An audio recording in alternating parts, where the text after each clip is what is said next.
মানে এটা হচ্ছে খুব দুঃখের দিন। কীভাবে তৃণমূলের গরিমা সব কিছু নষ্ট হয়ে গেল।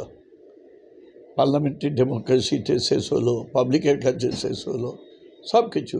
আমাদের লিডার মমতা ব্যানার্জি হেরে গেল, এরপরে আর কি দেখব?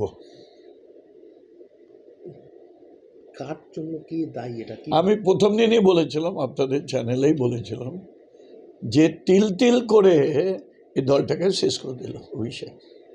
কর্পোরেট কালচার আনলো, আদার্স কালচার আনলো, এক্সটর্শনের কালচার আনলো, মাফিয়া কালচার আনলো, সব কালচারকে এখানে একসাথে মিশিয়ে দিল। কি পরামর্শ দেবেন অভিষেককে?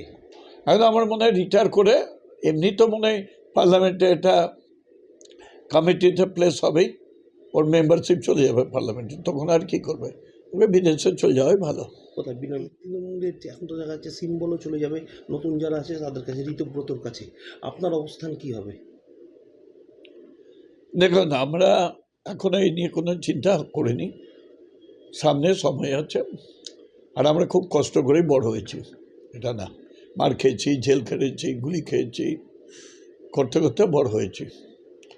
কাউন্সিলর হয়েছি, চেয়ারম্যান হয়েছি, এমএলএ হয়েছি, মন্ত্রী হয়েছি, কিন্তু এই দুর্দিনের মতো অবস্থা আমরা দেখিনি।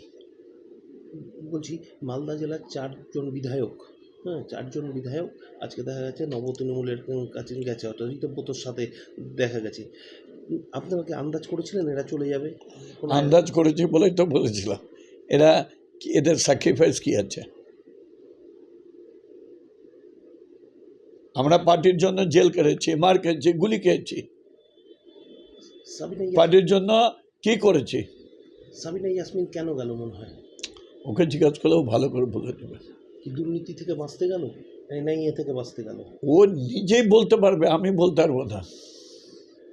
আর বাকি যে 2 জন অবশিষ্ট থাকলো তারা কি করবেন কি মনে হয়? সেটা আমি জানি, ওরাই বলতে পারবে। এটা ওদের লাইফটা ওরা কিভাবে নিয়ে যাবে ওরাই বলতে পারবে।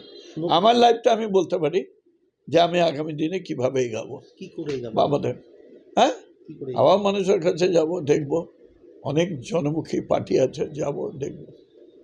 বিজেপি আপনাকে কোনো প্রস্তাব দিয়েছে এখনো অবধি? আচ্ছা, না না, আমার কোনো দলই পার্টি আমাকে বলেনি। ঋতব্রতদের তরফ থেকে যারা গেছেন নতুন হয়েছেন তাদের তরফ থেকে কোনো এখনো খোঁজ খবর নিয়েছে বা প্রস্তাব এসছে কিছু? না না, আমার কাছে কারো আছে।